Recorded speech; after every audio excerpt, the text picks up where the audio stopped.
your character either has to be likable or interesting. If you turn into Gabriel, we're done. Dude, you look like pizza. No, it's not good.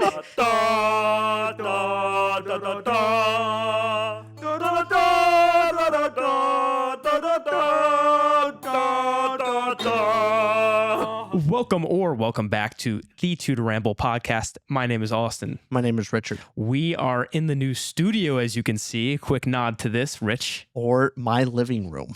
Yeah, you just recently moved. New bookshelves are set up. We just got this lighting kind of janky right now. This is the worst of the look. We're going to improve, add the lights behind, get some more stuff, but this is a great setup overall. Yep, the main thing is when you tell the difference, when you go, oh wow, that looks significantly better.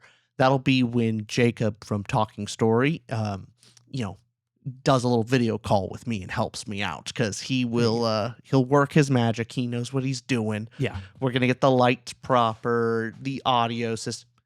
Work in progress, but big thing is we got more leg room, and that's helpful. Yeah, no, that's more wonderful.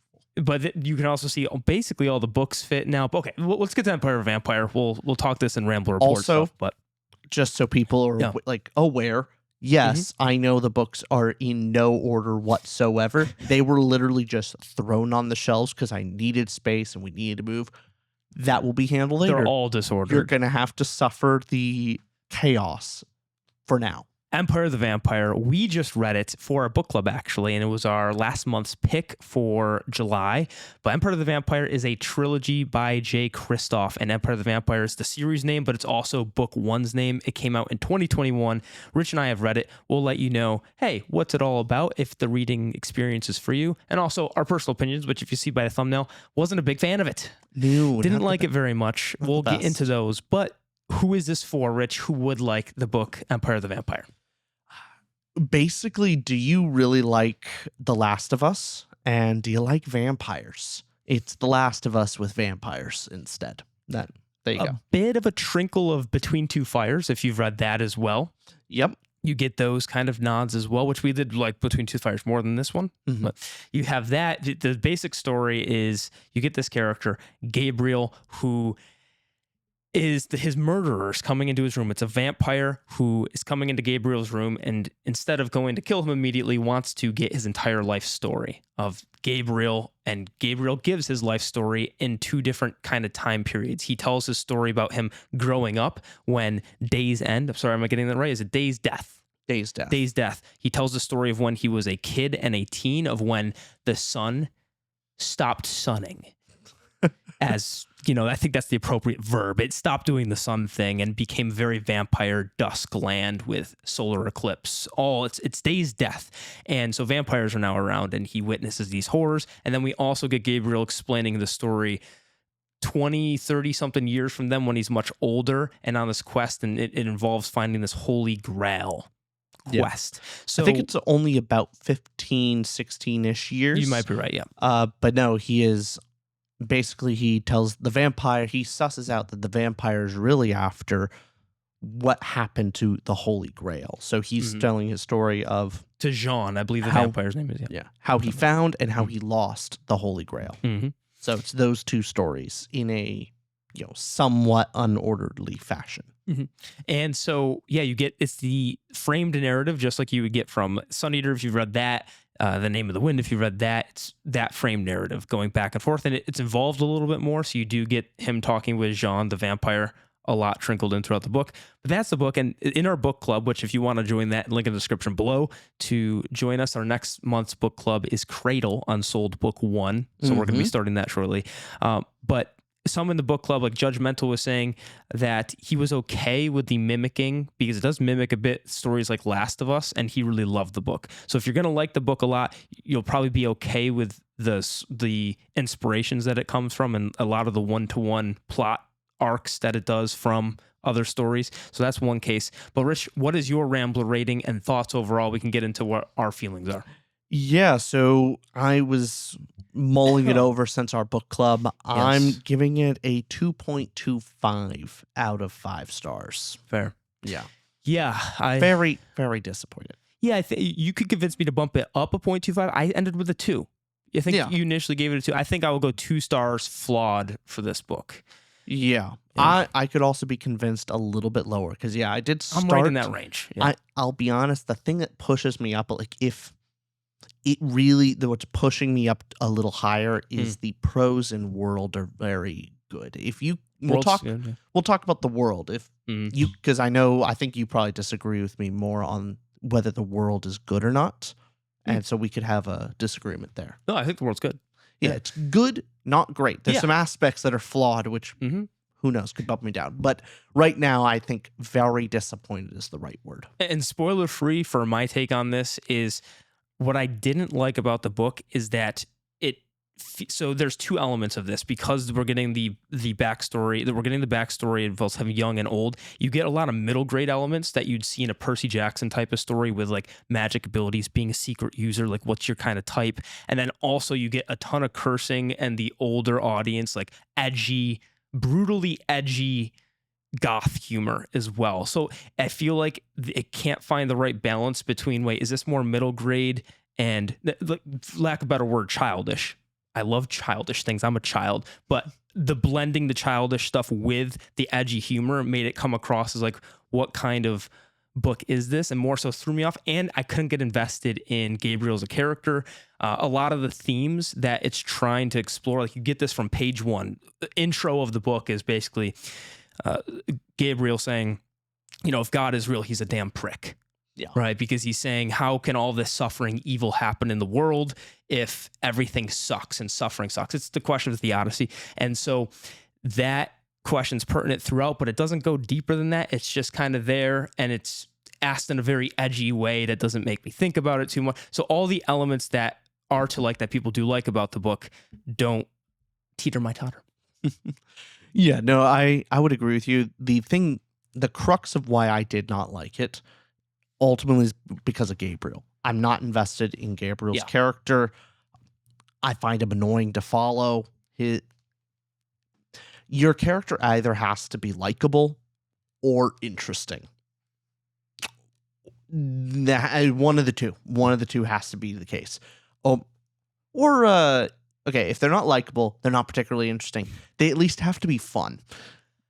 One of those three. Joe Abercrombie lives in the fun because characters are not always likable. Well, they very often are. But if the character's not particularly likable, maybe they're not particularly compelling, they're not interesting, but they are so much fun to read. They have that Glockta. Yeah, Glockta. It's just fun.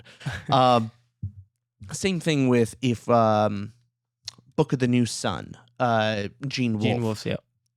Not a likable character, not a particularly compelling character, but sure is interesting. Just weird. Like, I am curious. I want to know more. This character's odd.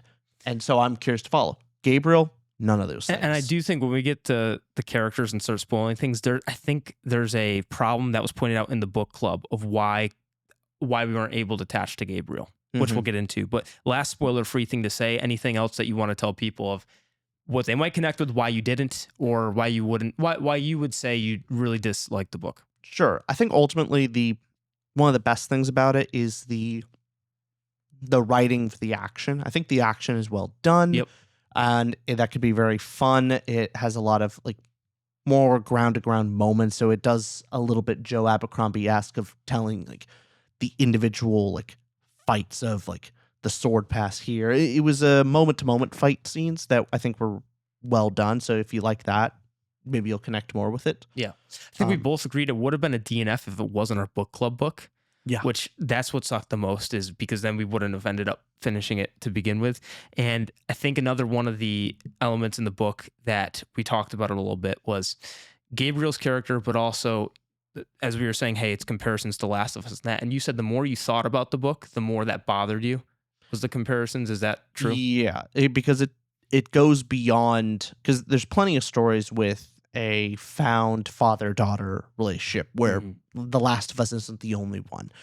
So it's definitely not the first, but you can tell that it was a large inspiration for this book specifically because of a lot of key plot moments that were taken wholesale from the book or from the video game. Even some minor scenes came up, and a world building element that I'm like, that's totally like that didn't need to be there, but that's totally The Last of Us. That's weird. Why is that? Like, and then once I kept seeing it, I saw it more and more, and it became very distracting. Mm-hmm. Well, anything else, Rich? I think it's getting to spoilers. Let's do this. This is your spoiler warning for Empire of the Vampire. This is your time to click off if you do not want to be spoiled the story. And okay, Rich, a brief plot summary for Empire of the Vampire. Brief plot summary. Yes. So, plot. Gabriel is in a cell. He's the last Of the Saints, of the Silver Saints. Silver Saints. He's the last of the Silver Saints, and he is captured by the Empress of the Vampires, and she has her historian, Jean, the vampire, interviewing him and wants to write down his life story before they execute him. Mm-hmm. And Gabriel figures out pretty quickly that the Empress wants to find out about the Holy Grail and wants this information. So he starts telling his story about when he was a boy, when he discovered he was half vampire, and how he became part of the Silver Saints, how he meets his future wife, Astrid. That becomes a painful memory for him, so he pivots to start talking about 16 years later about when he met and found the Holy Grail, which ultimately we find out is a person, not a thing. And so we start getting this person at first is a young boy, but actually turns out it's not a young boy, it's a young girl. Young girl. Goes in disguise as a young boy. Yep. And she has the blood of their basically Jesus figure. The Redeemer. So it's a lineage where their blood has some ability to basically wipe out vampires. There's through some ritual, maybe their death can end the forever night. So start telling bits of that story of him very grizzled. This is basically a complete prick, where when he was much younger, he's only mostly a prick. Future, 16 years, stuff happens to him. He's just a complete prick. So we get bouncing back and forth. We ultimately find out that Gabriel's wife was killed by the Vampire King, and that's why he goes on this mission to go kill the Vampire King by himself when he comes across the Holy Grail, this person. And he ultimately, they connect. They start on this journey together. They bond. He is about to abandon her, ultimately doesn't, goes back and saves her. And there's this whole ritual that is supposed to end the forever night. And he decides, no, her death is not worth it. I'm not willing to sacrifice her for the rest of humanity. So, he kills his mentor, kills his old friend, and saves her and takes her away from things. And then at the very end, he tries to even escape from Jean and gives it one little attempt, and he's unable to. And so we're still in the frame narrative, and book 2 is going to continue after that. Yep. All right, let's go into emotional impact first. What'd you give the emotional impact out of 5 stars? This one, I gave it a 2. Flawed. Ultimately, I would have put this book down. I would have DNF'd if it wasn't for book club. So, that's got to be minimum a 2. I also gave it a 2 stars flawed, yeah. And because the book's going for, it's action-packed. I think it's going for a bit of humor, but it's going for that edgy gothic tone for a lot of it. The edginess kind of was grating for me. It was not, and maybe that's just where I'm at. It doesn't appeal to me personally anymore. There was a point where that stuff probably would have appealed to me more. Maybe that time will come again. Once you grow old like Gabriel and you become ruined of this world, there could be the time. Maybe so. I hope not. I hope if you turn into Gabriel, we're done. Oh, yeah. No. We're so done. I wouldn't want to be friends with me at that point. Yeah. Who wants to be friends with Gabriel? But yeah, no, basically, I think you are really supposed to connect and feel for Gabriel. Gabriel has the tragic story. He's supposed to be the one you're rooting for. If he's not compelling, if he's not interesting or fun to follow, it's kind of a slog. Like, ultimately, I don't care what happens to... So a lot of things happen to Gabriel. A lot of things are happening to the world. And I ultimately just don't care about any of it because I don't give a shit about Gabriel. I think a part of it, too, is in our book club, this was brought up. And oh my goodness, I think it was Mitch. Sorry if I'm getting the person wrong. I think it was Misha said this, but I really agree. And it translates to why I think Gabriel, that we weren't able to connect to Gabriel, and also why we're not emotionally pulled, is look at it opens up with him cursing God and having these themes about suffering and so forth. And you look at him growing up, of who was Gabriel, who was the kid of Gabriel, and he was kind of following the motions. And okay, he suffers these tragedies. Sister, he thinks dies. Family's dead. Goes on this journey, and he's told about all these things about religion, and this is what we do, and this is who you are, yada yada yada. And then he's grizzled and hates religion and is like hates the world eventually. Versus in a book, I don't want to give too much away, but in a book like Mistborn, where there's these characters that are struggling with religion, I think it would have been more compelling, emotionally drawing, if, let's say, Gabriel as a kid was extremely like believed in this with all of his heart and was just overjoyed and praying and like just believed it so much and it was so valuable to him, and then it was lost and there was this big confrontation where it was more so he was following the motions and then suffering happened. Yeah, so we it's are less told. of a pull. Yeah, we are told that Gabriel is very devout, and he makes mention of it verbally several times. But as his actions go, he's willing to disregard tenets of his faith fairly easily. And if he clearly doesn't have a lot of depth with the doctrine, he's going along with it because that's how he was raised. he was told, yeah. And that's how he's told. But I mean, the minute something he wants contradicts his faith, he basically, ignores the faith. So it feels very surface level. So it's very believable for him to basically turn away from the faith.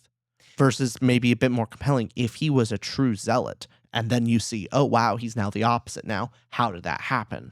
Then then you're interested in that. Where I think that's part of the jarringness too, is that we get three different Gabriels. We get the Gabriel telling the frame narrative, we get Gabriel as a kid, and we get Gabriel the 16 years later. And the Gabriel that's telling the frame narrative and the time jumped one that's older are both grizzled Gabriel. Yeah. And so when you're changing perspectives, like how much does the frame narrative add to the story? You're going, all right, frame narrative Gabriel's kind of like the time jumped one, and the kid one's going through his middle grade arc.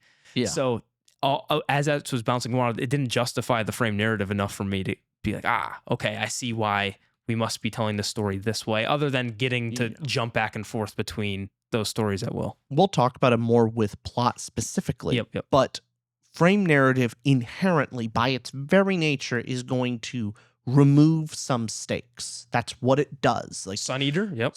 Like you are removing stakes, but what it should do is it will add tension, for it'll add normally a question.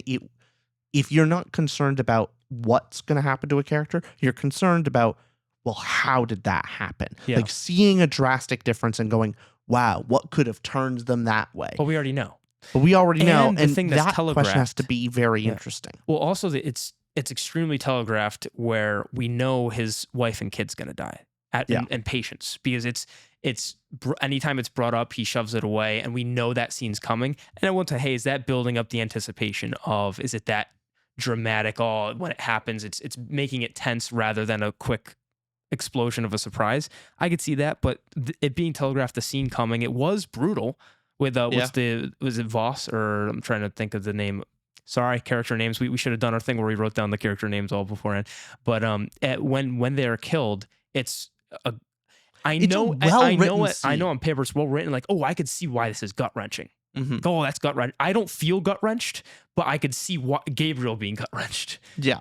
I had that disconnect because I'm going, that's the scene where I'm supposed to be devastated. Well, there is part of this of, we don't get really any introduction we don't get any time with him and his kid, Patience. We don't get any time between him and Astrid, really. We get kind of their budding relationship, but we don't have a lot of time with that happening. So when they die, I don't know. I don't think we got even one scene with his kid, Patience. And with the budding romance, you get a little bit of the sexual tension in those scenes that happens in the vampire-ish way. So sucking on one another and all that kind of stuff. And the one thing with the vampires it did was you feel the seductress but also dark nature of the vampire. So that came across. Oh yeah. Well, we can get that into world stuff, but it'll be into world. But as far as a feeling of, getting the vampire feel right Got the was feel. done really well.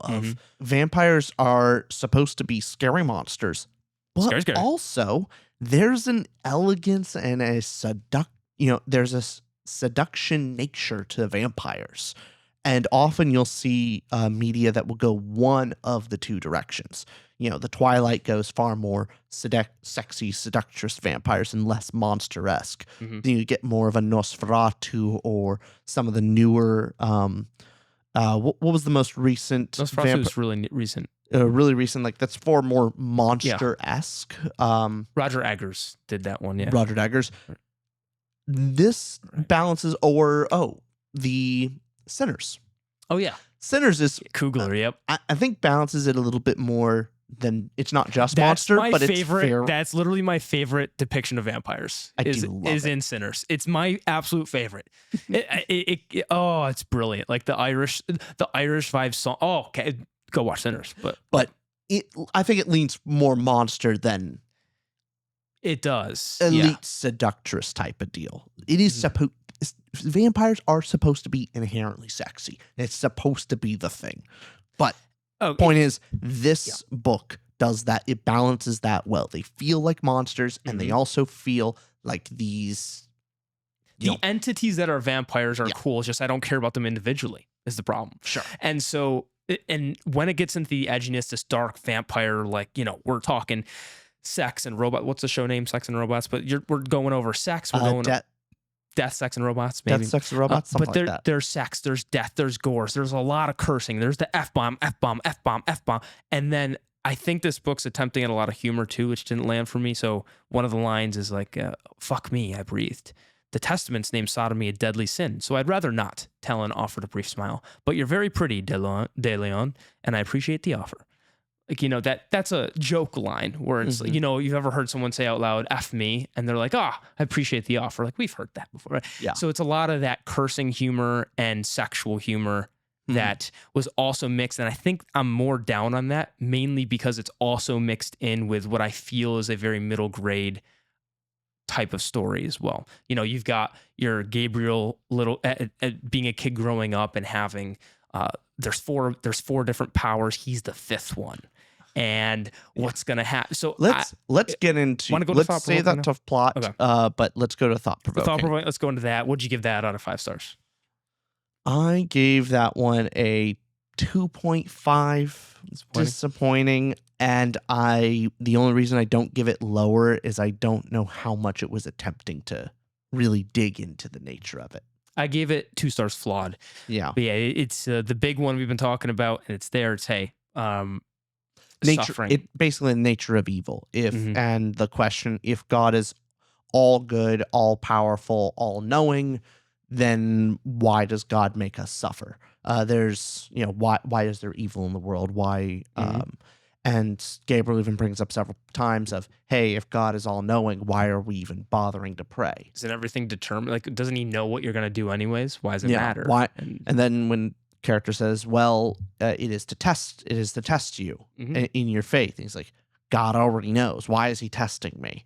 If he's all knowing and everything, everything is predetermined, why the hell is he testing me? Doesn't he already know? And so all of these questions, which fairly surface level atheist talking points, which is not bad. And I don't know how much to judge the book and versus like me. If I went through that phase, like at a certain point, maybe this would have connected far more with me. Sure. But because I went through that, and I think there's more to this. There's deeper arguments for nature of evil. This didn't land as much for me, but I don't know how much is that a me thing? Is this a book thing? Yeah. I think to make the way the book executed it, having Gabriel not be super devout. And so the religion, him being able to let it go rather easily in his actions and then have these thoughts in post made it a less interesting question for him to ask. Because I'm going, hey, there's plenty of, Alex O'Connor on YouTube, or there's plenty of atheists that when they're actually, when they're going against the faith or there's something powerful, look at, very interesting arc. It says it in Mistborn, I'll just say. But you look at arcs like that where it's somebody dealing and grappling with God. That's all it leads to interesting stuff. I think this one from page one, okay, this is the stated theme is there and it doesn't go deeper. It stays at why suffering, and Gabriel keeps repeating in every scenario that it comes up. So one with like hey, don't blame the sword, blame the blacksmith. Yeah. And it's going back to don't blame you, blame the creator in that way. So it ties back to that theme. And that's what kept it uninteresting for me. And I think what could have done better is changing Gabriel's character that way. Or when struggling or grappling with the, why all of the suffering and whatnot, he had the dialogue back and forth with that priest character or the religious character. And that dialogue exchange between the two of them didn't add anything to me. Do you remember a lot of that bulk of the book, like that conversation back and forth between the religious and Gabriel here, who there's literally magic. Like when it's harder to disbelieve when there's literally magic going on in your body. Like in the confrontation of evil, in the presence of evil, his holy tattoo shine with the light of God that makes vampires cower in fear. Sure, maybe science in 5 years can explain that. There's God of the gaps, but right now I'm gonna go. That's pretty magical. That's pretty God-ass. That's pretty God-ass. I'm believing whatever that is. Yeah, I don't know. Also, literally, vampires can't cross over holy ground. Yeah. Though, to be fair, maybe counter argument. Someone saying, "Hey, Gabriel isn't disbelieving in God. He's just thinks God is a prick. Like he believes God's real. He just doesn't think it's a God worth following." Right. Which is probably closer to reality because, like, closer to reality. Yeah. I don't know. As far as I'm concerned, in this book, God's definitely real. I don't know how much more evidence you could really have. The magic is wholly based. It's pretty like it doesn't work without.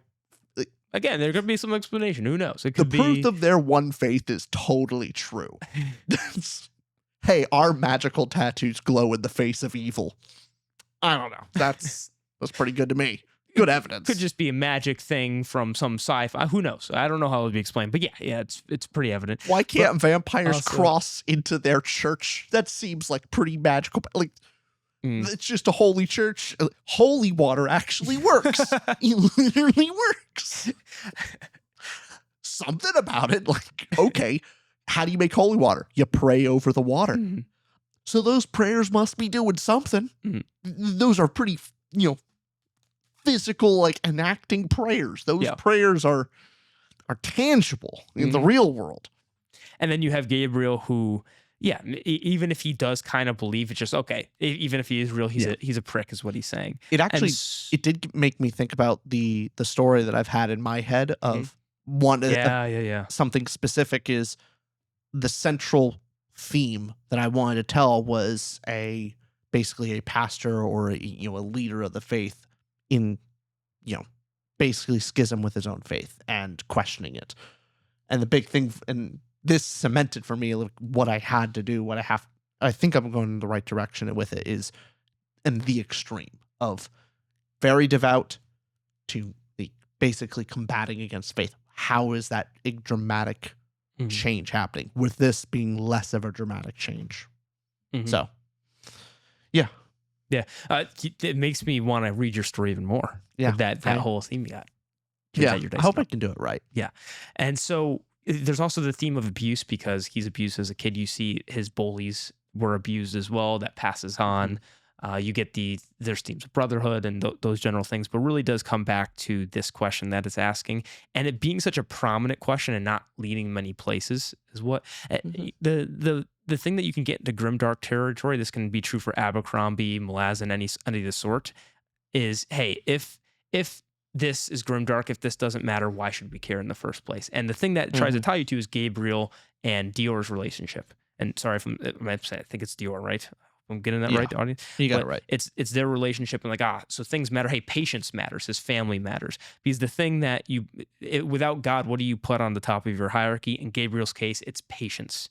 It's his family he puts above all else, and that gives him purpose. And actually, the sin that he is in the end, blame for the most isn't pride, but it's sloth, because he gets lazy and he actually lets it all soak. And that's the thing that the villain says to him is like, "Hey, your ultimate pride was sloth.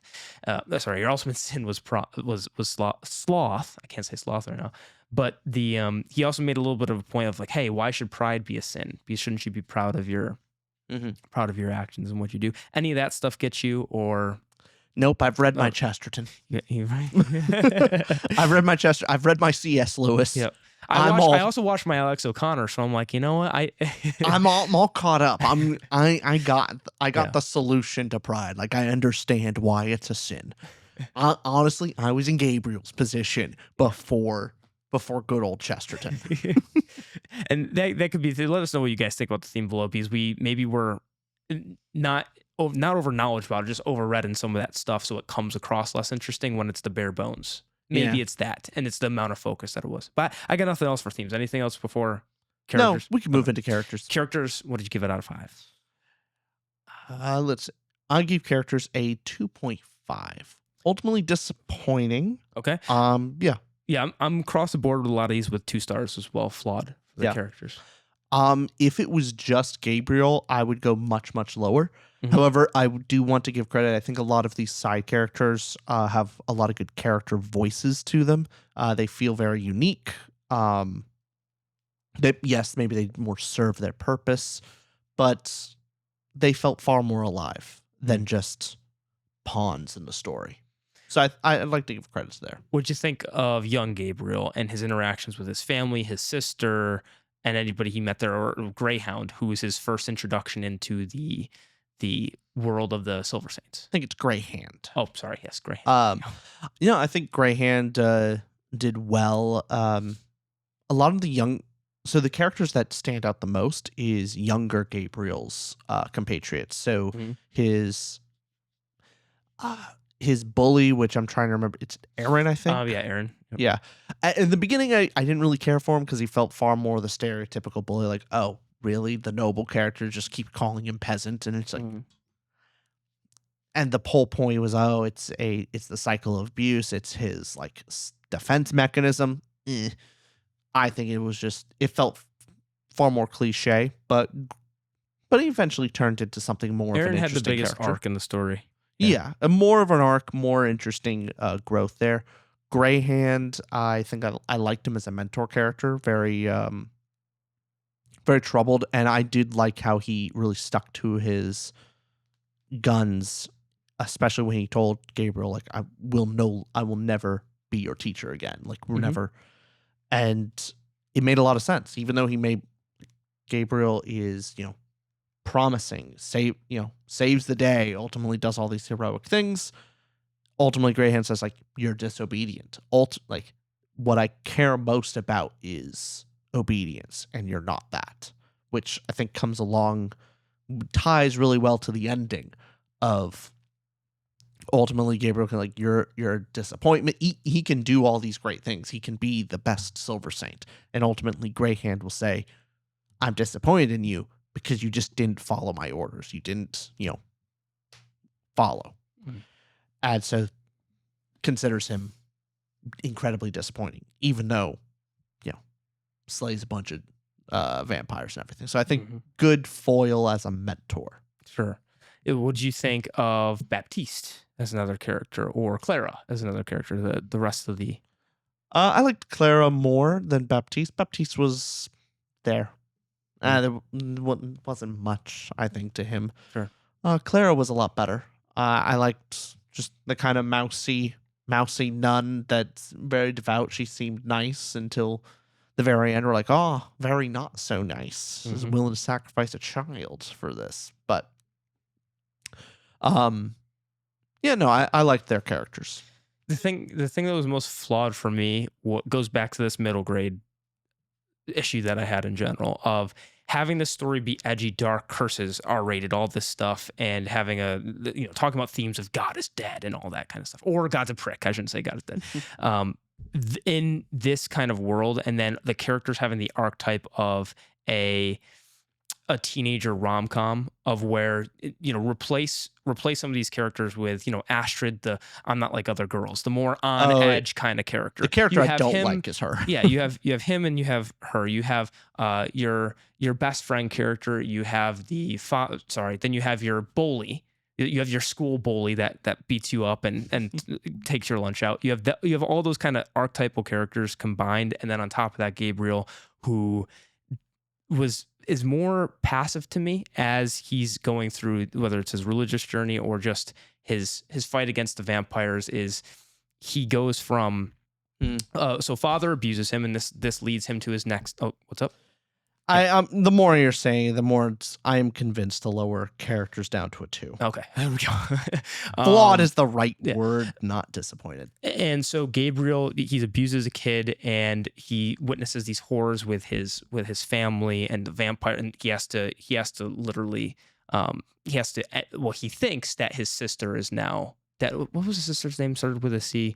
I should write these down beforehand. Apologies. Yeah.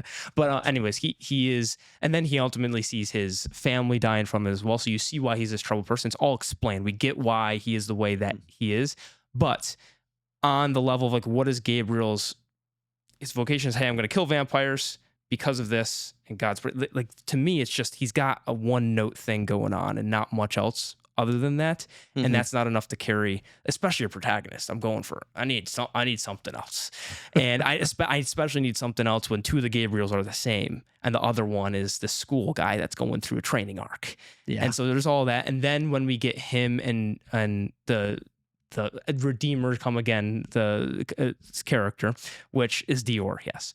So Dior's character. Once we get them and they're back and forth, I'm thinking of all the archetypes from Last of Us, or even the vibe from Between Two Fires, where it's it's the father who's not has the orphan. It's the older man who's taking care of a young girl that has no father, and that I feel like the trope is there to make you fall in love and like feel like you should be caring for these characters, but not what's actually needed for the characters to be cared for. There's also not a terrible amount of scenes between them that makes it believable that they really bond.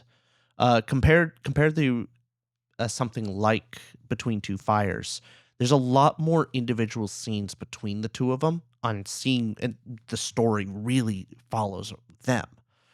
And you see how that bond grows over time.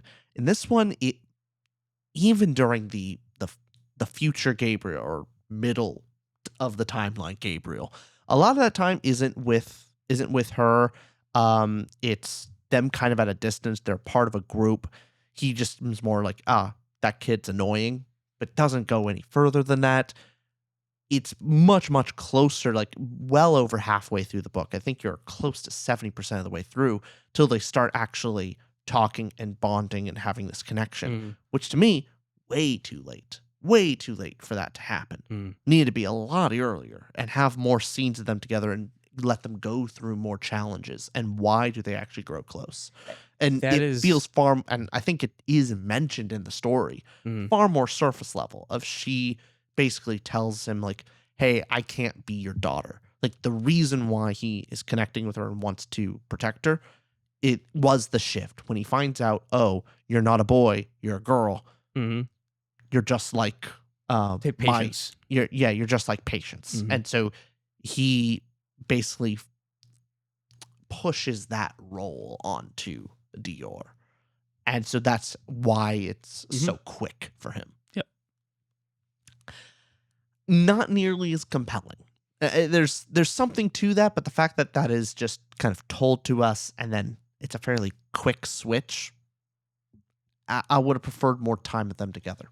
Yeah, and I do feel like it relies on those general tropes of, because it's a very easy thing to be affectionate toward the grizzled older man taking care of the young cub that he's not supposed to be responsible for, but he chooses voluntarily to do so. So that's on there, but I think it leans into that just being a lovable trope rather than developing it, because then we get my favorite character is probably Jean, the vampire, the actual historian. Was my favorite because we got a little bit of his quirks and personality when he was interrupting about the accuracy of the story. That was some fun fun play back and forth between him and Gabriel. But everybody, when he was actually telling the story, it just was difficult for me to care about somebody. Yeah, and I think that's where the DNF comes from. Is the characters were the main thing. If I cared about Gabriel, a good book. Yeah, it really came down to that. Anything else for the characters? I mean, we have Astringer. Yeah. There you go. Let's talk about her for a little bit. Yeah. God, she's annoying. I really don't like this trope of the girl that is just, I'm not like other girls. I'm a bitch to everybody. Wait, you're saying Astrid? Yeah. I was saying Astrinker. Oh. No, we can go Astrid. Let's go Astrid. I just don't like this trope. It's very annoying. I was so confused why you were saying that first. No, it's the girl's like, I'm not like other girls. I'm a bitch to everyone around me. And somehow this makes me likable and lovable. And you're just going to find it so sexy and hot. I don't know about you, but like, it's annoying. I don't know. Like, you're just like, wow, you're just such a bitch to everyone that tries to be nice to you. Honestly, Gabriel deserves. Yeah. What? Yeah. I don't find it sexy. It's not cool. I think it's supposed to lead to those more sexy scenes between her and Gabriel where he's suckling on her breast or something of the sort. Like that's supposed to add to the erotica portion, possibly. Maybe that's a bit. There's playful and teasing and like a little bit of haze back forth. Mm-hmm. She just seems mean, and then ultimately, she's not mean, but she starts off just being kind of a bitch and mean to everybody. And then it's like, oh, that's actually her defense mechanism. God, why is everyone's defense mechanism just being awful to other people? That's a bad excuse. Like, oh, my awful personality is a defense mechanism. You don't need a defense. Just be kind to others. Be a decent human being. How about that be your defense mechanism? You just wanted a nice cozy fantasy, and you're coming in here like every chapter's ending fuck. I think there was 2 chapters that ended with 5 fucks. I counted at least. Well, it's just overly pessimistic, overly mean. It just, ugh. And that's part of the. Okay, want to go to plot because there's a plot balance to talk about there. I gave plot also 2 stars. Flawed. I gave it 2. Yeah. And just the general vibe here of a plot as well, because nothing wrong with Grimdark. Again, there's Grimdark stories. I guess you could explain Malazan as one, or Abercrombie's First Law is another. But this book's also trying to mix in. It's a grim setting, but wants you to care about the relationships. Yeah, that's evident. It obviously wants you to care about if these characters live or die. And what was it about plot wise that led you to going, I just don't care where people end up here. That's why I don't want to continue to book 2. Because what went wrong for you to feel that toward the end? Okay.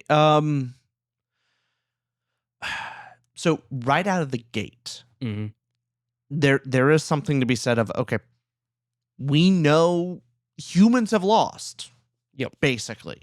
All right. It's the age of the vampire. There's no humans have all lost. This is the last Silver Saint. Silver Saint. Yeah. So, okay.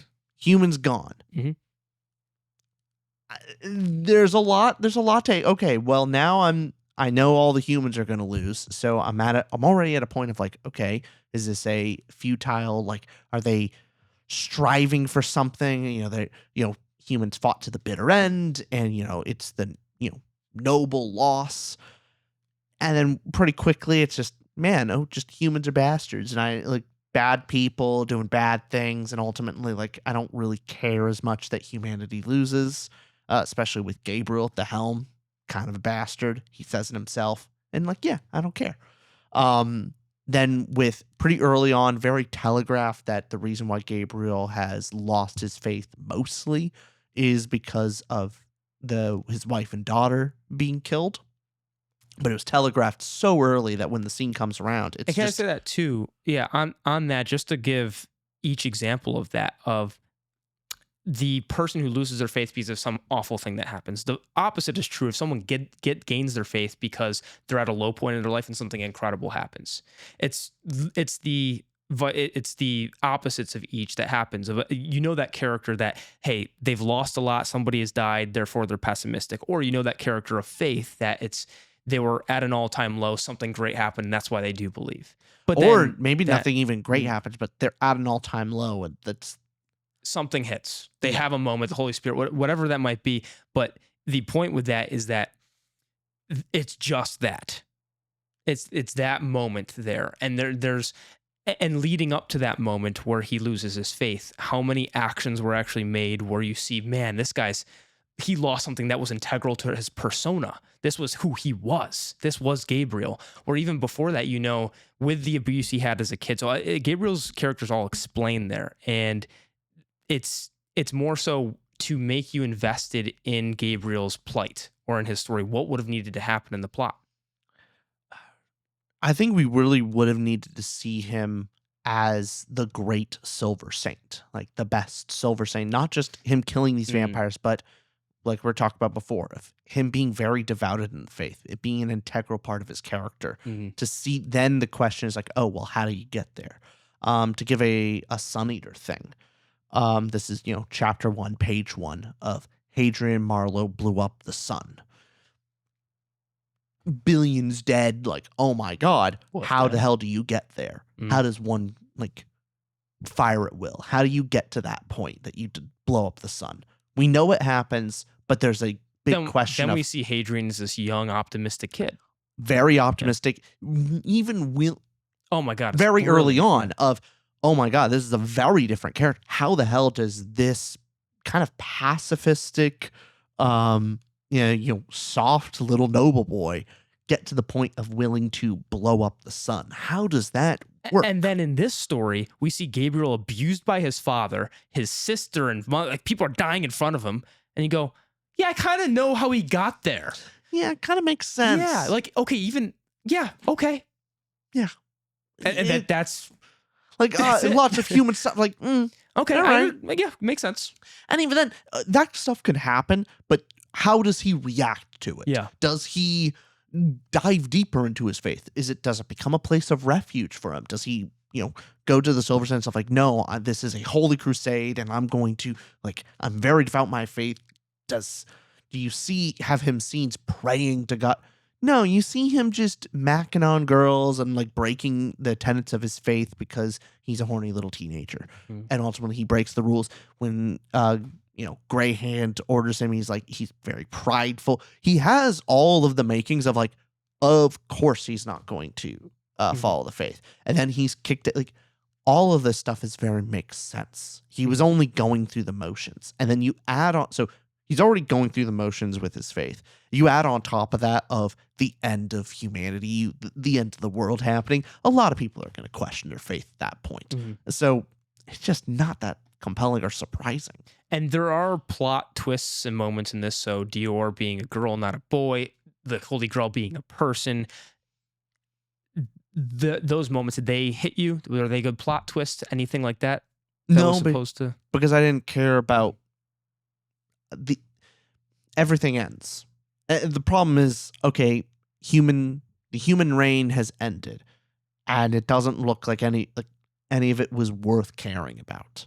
And if Gabriel doesn't care, or doesn't really seem to give a shit, why should I? And so, the Holy Grail, oh wow, the Holy Grail's a person. I already know this is all gonna end in failure. I don't care anymore. Even if it ends up happy, then what? At the very least, but I need to be interested in how. Yeah, it's more so that it's whether this ends up happy or sad. Does it take the grim dark route of it all being bad, or does it give that optimism? Either or, it's either case that happens, it's you weren't caring enough for this character to end up in either of those spots. And ultimately, the fact that we know what happens eventually Gabriel will kill the vampire king. All right, there'll be a sword fight. He'll eventually he seems pretty strong. It'll be bittersweet, probably. There will be losses, but he'll have some garner of hope. And he eventually loses the Holy Grail. Maybe she's alive. Maybe they have a falling out.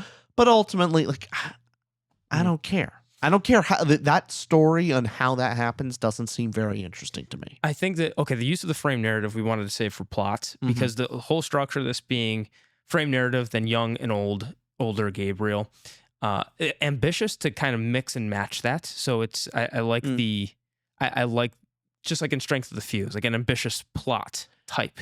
It was a ambitious structure. Swapping around and being very unorthodox with the timeline. Yeah. And having that, so issue with the younger Gabriel that we've went through that bothered me in juxtaposition, middle grade stuff, the different powers, him having the secret power, him having the mentor arc, and all of that he went through. And then jumping forward, skipping through the part, so we didn't get to see him at the peaks of him and his silver saintiness, but it then jumps to him with this band of characters who he has these fellowship tropes with, Last of Us vibes. So seeing all of that, it kind of, I feel like it mixes and matches a lot of stories but it gives you a small, because it tells both of those stories, it gives you what entire books are focused on, but in smaller chunks. And that's harder to do because in Percy Jackson, we get the entire middle grade stuff. You're caught in that vibe. It's great. I love it. He's a demigod, just like our main character is a demi-vampire, right? His a secret parentage. Actually, wait a second, he's actually half vampire. There's actually 4 blood lineages. No, he's the 5th one. And yeah. Our guy is a frail blood, and he doesn't have any special powers. But actually, he has the secret 5th bloodline. Ooh. Again, nothing like that. Nothing that in itself is not wrong. That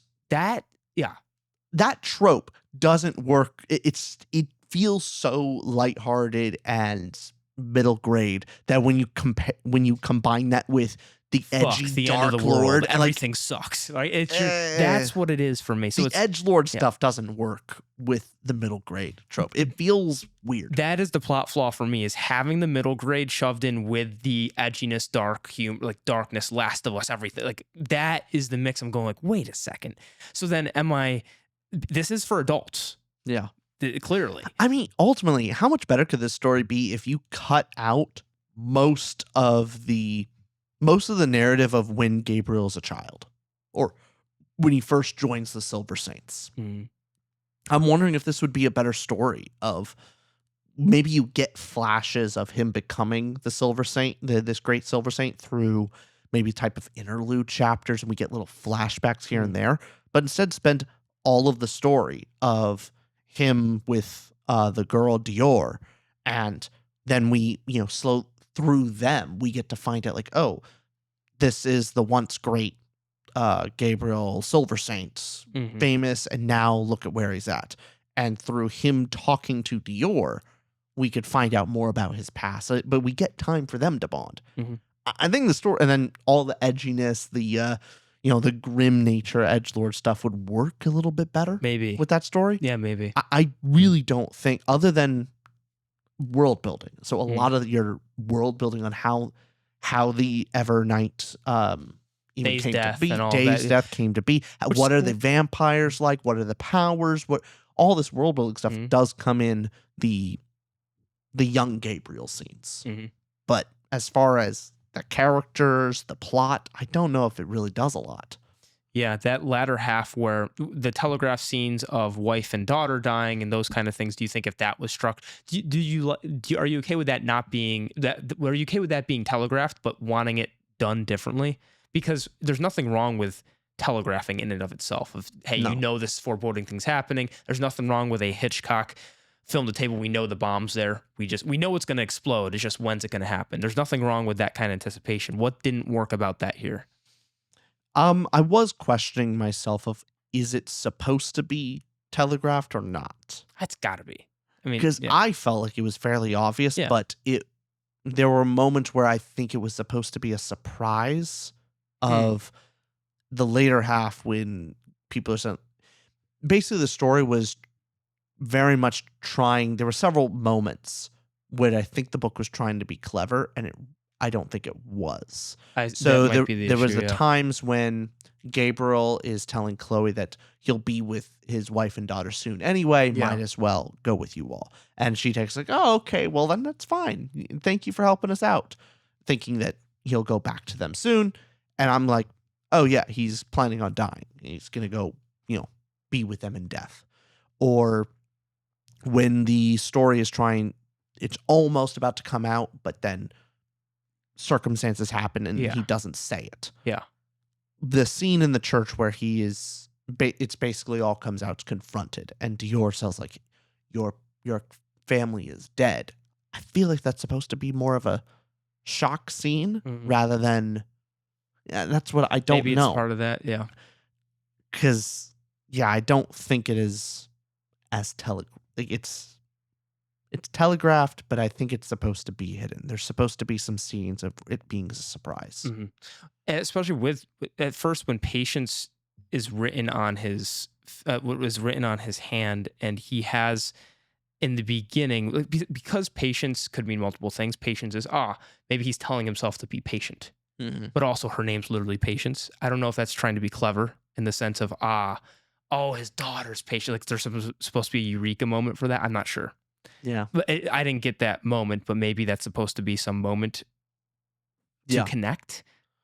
Yeah, it was just because you knew it was going to happen. The build-up scenes, the moments where it's almost revealed, but it isn't, doesn't hit as hard. Yeah, and I think in the nature of a vampire story, but with his sister is actually alive, Clara is actually alive as well. So we get these characters who we think are dead, but are actually around. That's a general trope that it's not the worst thing in the world, but it's then going, it's the off-screen death, or it's the person that is grieving over them and thinks that they're gone, but they're actually not. And that happened with two characters, sister and Clara at that point. And so that being used again, leading to I feel like that's a cheap use of trying to pull your emotions of grieve over the person, but actually they're not, but actually they're different, and all of that kind of stuff. So that was a little bit of it as well. I think the best part, tell me if you disagree, but I think the best part of the plot overall was getting his framed narrative and going to like the middle grade story, but before it jumped 16 years and went to that, I almost would have liked getting a direct continuation. Like not skipping, not having a time jump in his storytelling. Oh, okay.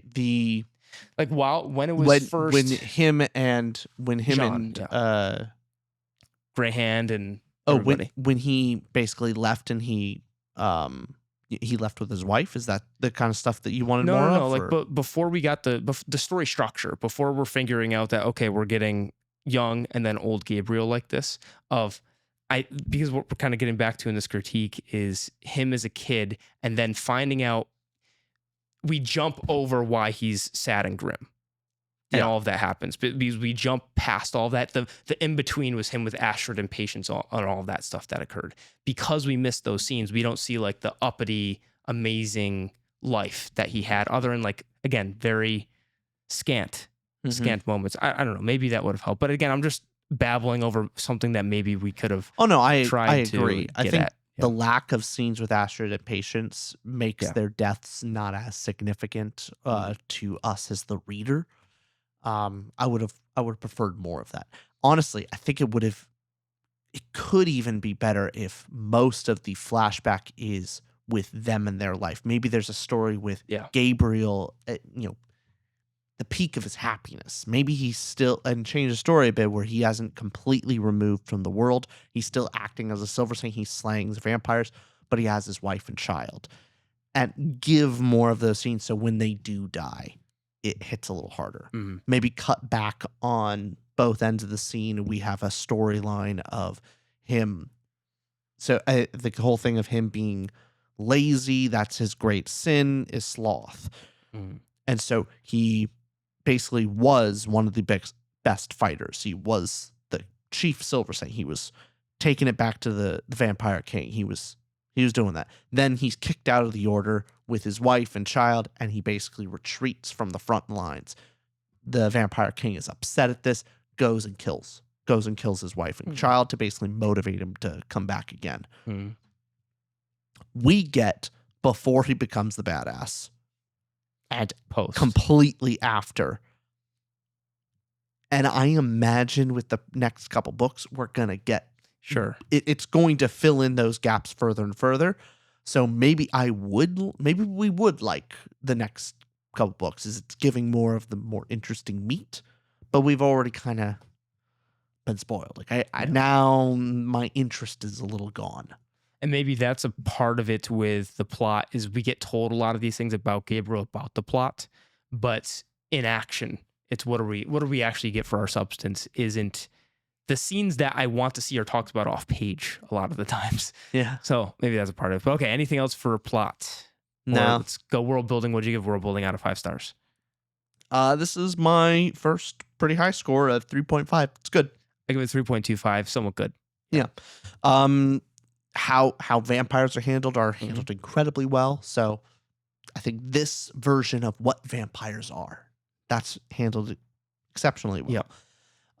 Beyond that, the Evernight, the magic that goes into it, very, very gothic, very horror-esque. Mm-hmm. I think it sets a good tone. Yeah. My critique a little bit is a little bit of the world building where this is supposed to be 1800s France, and basically everyone has the very modern day sensibilities. They don't feel like they're 1800s Frenchmen. They feel like, honestly, maybe it's even 1600s vibe. Yeah, it could be even earlier, but yeah, something like that. Yeah. But yeah, the people themselves you don't feel the age.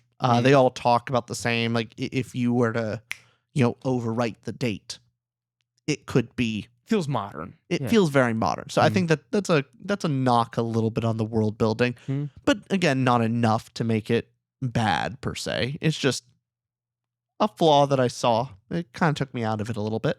Does it bother you with the direct allegory of the Redeemer? Instead of being on the cross, it's the wheel, and the Redeemer being this Christ-like figure. Yeah. Does any of that, is that allegory take you out of the world, or is it a good world building feature for you? Not good or bad. Neutral. It is there. Yeah. It is what it is, but it's you not. Could have your Aslan. You could have your Narnia, who's Jesus, right? Yeah, it does enough that it clearly is an allegory for Christianity, but it does enough with it. It plays with it. Cool iconography. I think the wheel, and especially when they go through a lot of the rituals that the Silver Saints have, I think it goes into enough detail that it makes it its own thing. Yeah. I think it's well done in that aspect. I did like the days and the day's death, that, and as we said before, the vampires being very, that good line of when we're saying, hey, the extreme, take Twilight as the extreme on this end of the spectrum, and take Nosferatu by Eggers on this side of the spectrum of they're either straight up horror figures or they're just sexy vampires, and it did the in-between well. It fit that area of these vampires were both evil, villainous, seductive, all that stuff to make them very vampire-y. So did that well set the tone very well. I mean, the grim tone is very present in there, so it sucked you in the world enough in that way. But I do agree, I was taken out when the world would be, it feels like the modern, not just the dialogue, but the modern sensibilities could be input there, or you're talking about these characters who are... I mean, people talking about like defense mechanisms, and Gabriel like using somewhat of the therapy talk in it takes me out a little bit. Anything else for world?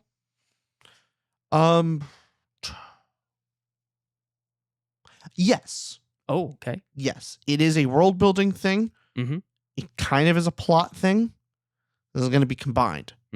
But all of the Last of Us things. So we didn't really talk about in plot. So I do want to back up a little bit. We can back up. To emphasize of how much this is like The Last of Us.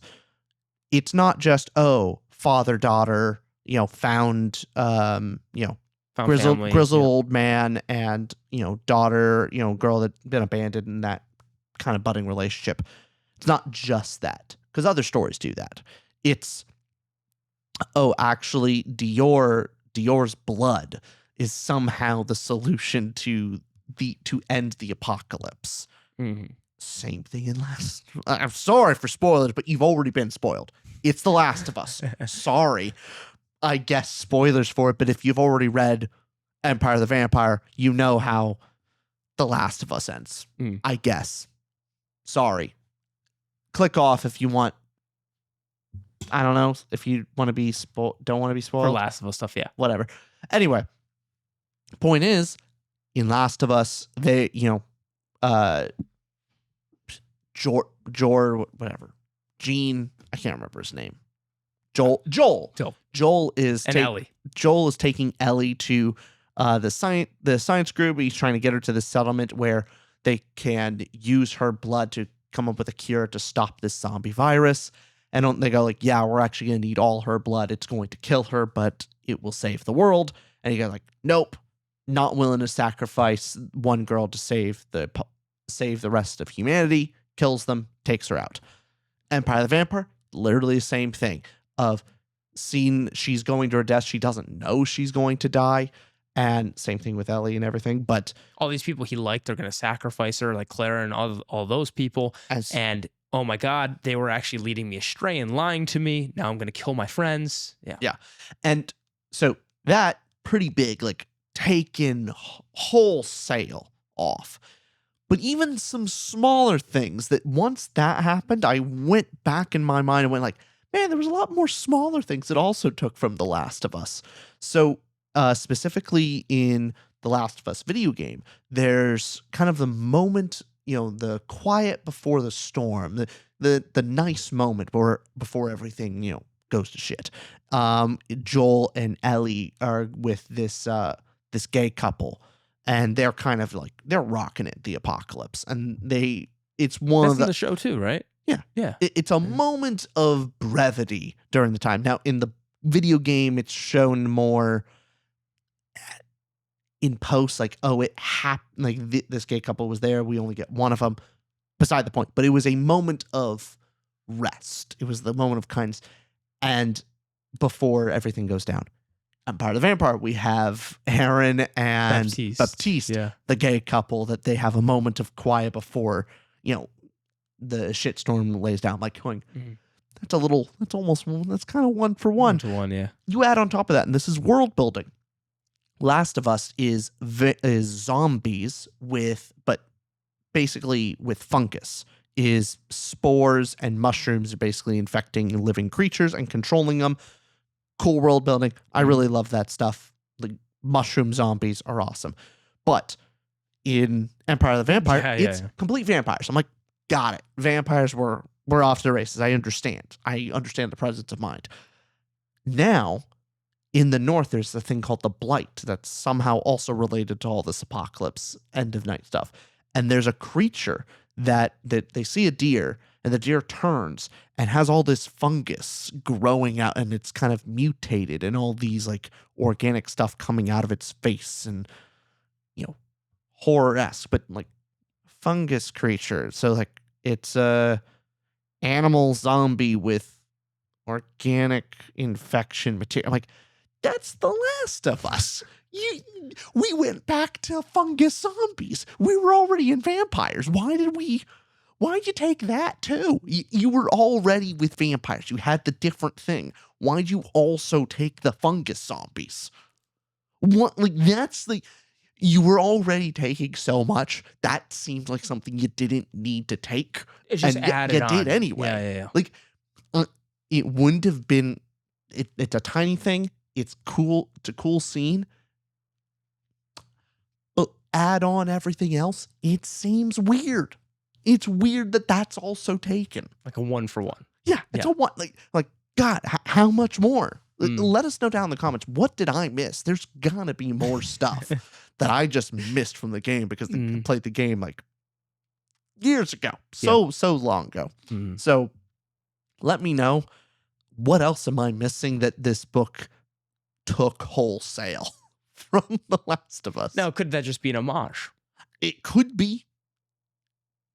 These authors can have their inspiration. I'm sure Christoph, when he's writing this too, he loves Last of Us. He loves the demigod type of stories. I'm sure he likes Percy. Yeah. Percy Jackson's not the only story to ever do that, but you have these homages that you could attribute and being inspired by these stories and putting it in this vampire world, replacing zombies with vampires, having Gabriel's character in a struggle with religion. I mean, obviously it's a thing of its own, but to your point, with when it's taking plot points that seem as though they are, it's one thing to take like a scene in the sense of like the scenery of like, oh, here's a location that's very inspired. Mhm. It's another, like, that's the integral scene to The Last of Us. It's the thing that made The Last of Us famous. It's the Sure. integral part of it. To take the whole scene wholesale seems Didn't a do little enough right, yeah. off. Mhm. Yeah. Yeah, I'm with you.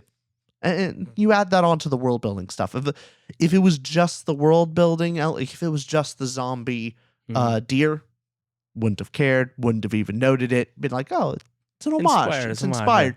It's that along with the key final scene. Well, because it's because it integrates both plot, character, and world stuff and emotions. And so Yeah. as we're going through it affects all of them rather than just being isolated to one, like, oh, cool world thing. Yeah. Inspired. Or Oh, like, this is a clear character inspired. thing here. But because it's the same plot thing, it's the same character dynamic trope. It's also replace zombies with vampires. It's just take a different monster. Yeah. It's like, it that's gets a little close. the best aspect of it goes in a very different very, very different direction. The vampires are very different from The Last of Us zombies. Yes. Completely different. Its own world building thing. It's what makes it better. So while I think the world building is good. Mhm. But yeah, it takes a lot. And if it was everything but the actual final scene with Dior almost being sacrificed, Mhm. I think if that scene was changed slightly, make it a little different. It was just so close. Mhm. I think it was too close for me to really just move past it. What about do you want to go to Prose? Sure. What'd you give Prose out of 5? I'm always going first. What did Oh. you give Prose? 2.75 stars, somewhat disappointing. Somewhat disappointing. Somewhat Interesting. disappointing, yeah. I actually think that I gave it a 3.75. Really I good? think it's really good. Yeah, I was almost going to go higher too, but the more I thought about the Prose, I think the edginess of the edgy tone to it, where it had these sporadic moments of intense prose and good action scenes, but then it was mainly the dialogue that brought me down or took me out of it. It was a bit distracting of me looking at whether it was the humor that was being used or a line that Greyhand was saying to Gabriel or vice versa. All of that kind of stuff took me out of it when they were talking to one another. So fight scenes, Christoph's really good writing. He sets the scene very well. But I think it was more of an annoyance or distraction as I was reading it rather than it being the quality of the writing. So Gotcha. I equivocate Jay Kristoff's writing with Sanderson's in many ways. With Sanderson is best at these monologues, these moments, these great one-liners that are very memorable and very epic in scale. And that's what I remember Sanderson's prose for. Right. Versus the dialogue for Sanderson is, I think Jay Kristoff, you're right, it's a bit more distracting rather than just clear. With Sanderson, the dialogue is good, but nothing grandiose. I won't remember a lot of the dialogue. I don't think it's as clever as his big scenes and his speeches, the monologue scenes, which I think are really well done. So Sanderson has wonderful prose moments along with his action, and the dialogue and in between the descriptions is not as good. Then he has a banger line that comes out. He's got those banger lines. In the same way, Jay Kristoff has really great action. I think it's really well written. If I cared more about Gabriel, I would have liked the action more. And has some good monologue scenes. I think good epic and scale, especially you add this in the noblish vampires and how they talk. They're sweet talking and just very villainous. I actually didn't like a little bit of that, mainly because you get the archaic use, like these and thous, things that are more profound, but then combine that with modern dialogue of like, okay, we're getting both high fancy highbrow dialogue and then also blah, blah, blah, blah, blah. So it was it was kind of the inconsistency between when are we getting those intense moments and then the rest of it. So with the main cast and a lot of the cursing going on, I guess a lot of the lines that just made me not roll my eyes, but just didn't make me more invested was how many times he would go, hey, behold the amount of fucks that I give. Hey, look at that over there. Hey, look at that. That's the thing that I don't fucking care about. Fuckity fuck. I said fuck enough times. Is that fucking cool? And so I think that part of the prose made me go, all right, I understand we're cursing. Or it's a sailor's mouth, but then that combined with some of the archaic stuff, and then some of the more profound lines where it's like getting into this, like fighting stuff, really well written there. It was more so that bugged me. Mm-hmm. Yeah, but fair enough. There's well written stuff, and it makes sense. I just had to say, someone disappointed because I was distracted enough times where like a line would be said, and I'm just like, oh. Yeah. That was it. And no, I get by it. the way, this is something that people love this book and can love the edginess of it. It really has to do with the edgy tone. I couldn't get like the gothic. This is like your edgy older teen, young adult, but also middle grade. That my critique comes back to one basic thing. There's not how many times can I repeat the line of it combined middle grade and combined edgelord. And I don't think that meshed well. And also the frame narrative being used poorly in that retrospectively too, because we get Gabriel squared, and then young Gabriel. I don't know how much else to say. Like, it goes back to that. Yeah, and if I gave a shit about Gabriel, if you gave a fuck, if I gave a use fuck it because we're cursing. Okay. And if you gave a fuckity fuck about the fucking fuck dialogue, then you'd fucking fuck. We could talk about this. Editor Cursing. Matt, don't make that the intro of the podcast, because that YouTube would not like that. Thank you. Thank you. YouTube likes the curse words to be what? At least a couple minutes into the video. 15 seconds in? Sorry. Bleep the fucks in the beginning, first couple minutes. No, you don't have to bleep. I don't think we curse in the beginning. I'm just trying to. Oh, good. Yeah. Matt, don't okay, overwork that. But yeah. is this a thing that cursing? I think there was the generation, at least before us, valued there's something significant about cursing, of like, oh wow, that, like when the Hollywood actor that says fuck, you're like, oh, it's something like, oh wow, they really got under his skin, and it's more surprising. And now it just feels, whenever I see someone overly cursing, I just kind of feel like, oh, this is Reddit level dialogue. This is Reddit level speak. I can imagine older generations going to watch Gone with the Wind, and that ending line where he looks over and he says, "Quite frankly, my dear, I don't give a damn." Yeah. And then the audience going, "You got on his nerves so much," and you put. By the way, watch Gone with the Wind. She put him through a lot.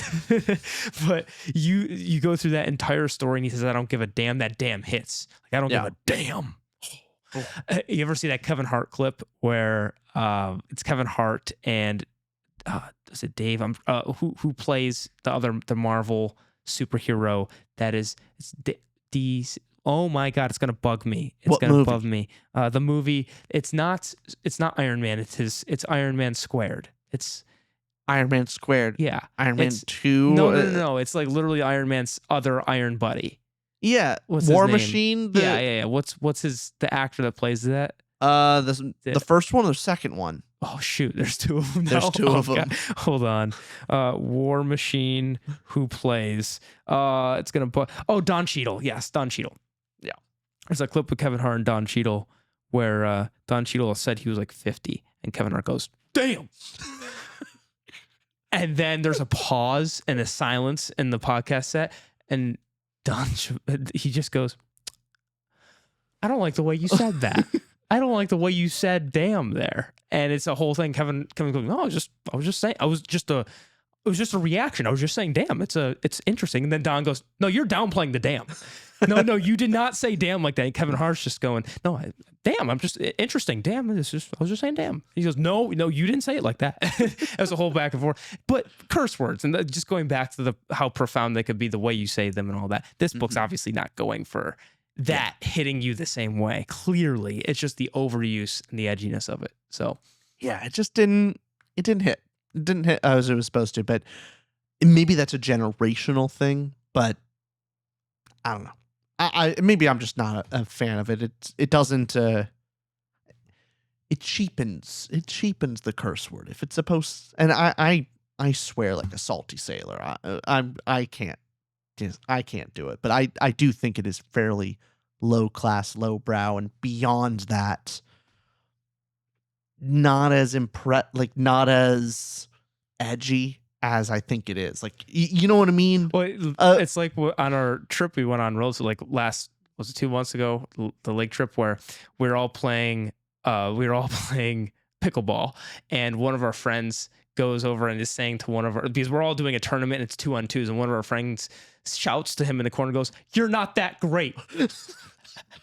And then everyone goes dead silent, and we're like, holy crap, you just crushed that man's soul. Of just the fact of saying the very low, zero effort, "You're not that great, actually," is way more hurtful than if you said, "Hey, you suck, bitch," or "You fucking are awful." None of that would affect you. But for you to not stutter, not use a single curse word and say, you're not as good as you think you are. You're not that great at what you do. Please stop. What do you just curse at me, abuse me, whatever. Don't say that. Anything. But yeah, it's like that insult was so good because it was over the top cursing has been cheapened. It's now like the more subtle, accurate dig, or basically the nonchalance. Like, wow, you didn't put a lot of effort into this insult, and yet it is very profound and accurate. That's the sweet spot of it. Has to feel like the person causing the insult didn't have to think very hard, because an overly witty and creative insult's like, oh, I got under your skin. Like you had to be clever. You had to come up with something. Like, it's the nonchalant nature with the curse, like the insult, along with the subtle accuracy. It's why a kid insulting you it's true. It's true. I still it's think hurtful. about when I was a teen, and then he said, "Why do you have all those dots on your face?" And I wanted to rip off my acne so bad. I was going, "Whoa, don't say it like that." Dude, you look like pizza. No, it's not good. If somebody in these comments wants to really, get to the core of it, you don't say, "Hey, Rich Austin, your opinions are fucking awful. Da da da. Like, I love this book. You guys suck." It's, "Your critiques left me underwhelmed." Or there's I think what you both had to say left much to be desired. Yeah, I think your criticism has lacked subtlety lately. Painful.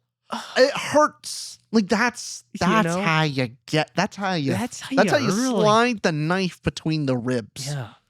It's the hurtful accuracy that matters. You both repeated things many times and went on a tangent at the end that was rather unfunny. Because all of that's true. Like, we repeated ourselves a lot of times. It was like we had a core criticism, kept going back to it. It's making your insult seem mostly like helpful criticism and ultimately disappointment is far more dismissive and way hurtful than like, fuck you. Like, it just doesn't, fuck yous roll off my back. Disappointment hurts. You ever know, it's the fuck you and blank that gets you more. It's like, fuck you and your stupid tie. You're like, oh, I think it's a cool tie. It's like, I was okay with the fuck me. It's whenever you add that part afterwards, and then you're going, that's the part that hurts. Yeah. Yeah, we're in agreement there. Well, let us know what you thought about Empire of the Vampire down below. You have our thoughts. If you enjoyed the book, if you didn't, let us know why or why not as we go on to our next book, which is going to be Cold Wind, coming out soon. So look out for our Rambler report and our review on that. I'm in the midst of it now. Also, give us feedback on the set. Yes. We know that we'll be fixing up some lighting. I know the bookshelf over there is incomplete. I know. I miscounted on building it. Things broke. It's fine. It'll work. But let us know things that we can maybe improve with the setup. We'd appreciate the feedback. All right. See y'all soon. Bye, everyone.